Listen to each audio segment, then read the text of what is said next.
சும்மா காரம் சாரமாக இன்றைக்கி ஒரு கருவாட்டு தொக்கு பார்க்கலாமா? வாங்க வீடியோக்குள்ளே போகலாம். Hi friends, welcome to mini magic kitchen. வீடியோக்குள்ளே போகிறதுக்கு முன்னாடி நம்ம சேனலை மறக்காமல் சப்ஸ்கிரைப் பண்ணிக்கோங்க. பக்கத்தில் உள்ள பெல் ஐக்கானை ப்ரெஸ் பண்ணிக்கோங்க.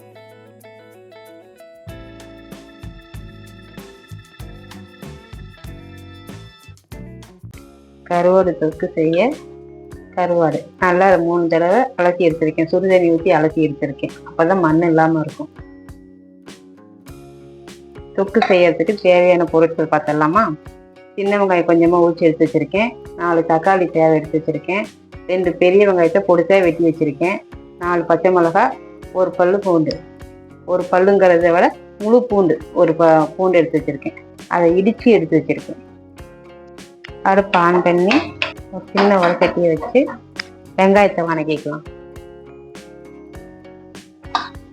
சின்ன வெங்காயத்தை வணக்கிக்குவோம்.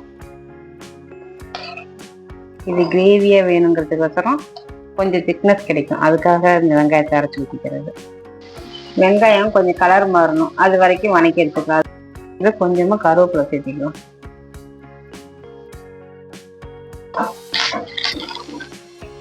அடுப்பு ஆன் பண்ணி ஒரு கடாய் வச்சுக்கலாம். கடாய் ஹீட் ஆனதும் எண்ணெய் கொஞ்சம் அதிகமாக சேர்த்திக்கலாம். ஏன்னா தொக்குங்கிறதுனால எண்ணெய் கொஞ்சம் நிறையா இருந்துச்சுன்னா சாப்பிட்றதுக்கு நல்லா இருக்கும். சீக்கிரமாக கெட்டும் போகாது. ஒரு 2 நாள் வச்சு கூட சாப்பிடலாம் சூடு பண்ணி.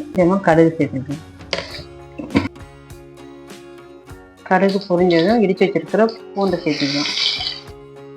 பூண்டு கலர் மாறினதும் வெங்காயம், பச்சை மிளகாய், கருவேப்பிலை 3 சேர்த்து இதில் போட்டு நல்லா ஒரு வணக்கிக்கலாம். வணங்கினதும் இந்த தக்காளி அரைச்சி எடுத்து வச்சிருக்கோம். அந்த தக்காளி அரைச்சி எடுத்துக்கலாம். இந்த தக்காளி பச்சை வாசனை போகிற வரைக்கும் நல்லா வணக்கிக்கலாம். இப்போ இது உப்பு கொஞ்சம் சேர்த்திக்கலாம்.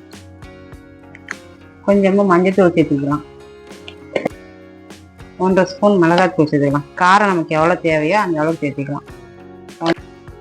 மல்லித்தூள் 1 ஸ்பூன் சேர்த்துக்கலாம். இப்போ பார்த்தீங்களா, இப்போ நல்லா கதன்னு இருக்கா? இந்த ஸ்டேஜில் நல்லா ஒரு கிளறிட்டு அது கொஞ்சமாக தண்ணி சேர்த்துக்கிறேன். மிளகாத்தூள், மல்லித்தூள்லாம் போட்டுக்கனால இந்த பச்சை வாசனை போகிற வரைக்கும் கொஞ்ச நேரம் இப்படியே இருக்கட்டும். மூடி வச்சுக்கலாம். கொஞ்சம் சிம்மில் வச்சுக்கோ. எண்ணெய் பிரிஞ்சு மேலே இருக்கா? இதை ஒரு கிண்டி விட்டுட்டு பார்த்தாவே கலர்ஃபுல்லாக இருக்கா? இப்போ அரைச்சி வச்சிருக்கிற அந்த வெங்காய விழுதை வணக்கிருக்கோம் இல்லைங்களா, அதையும் இது சேர்த்துக்கலாம்.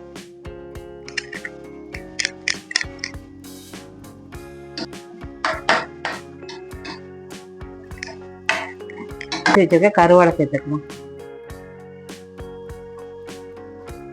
கருவாடையும் சேர்த்து ஒரு கிளறி எடுத்துனா ஒரு ஆவியில் வெந்துடும். இப்போ நம்ம கொஞ்சமாக தண்ணி சேர்த்துக்கலாம்.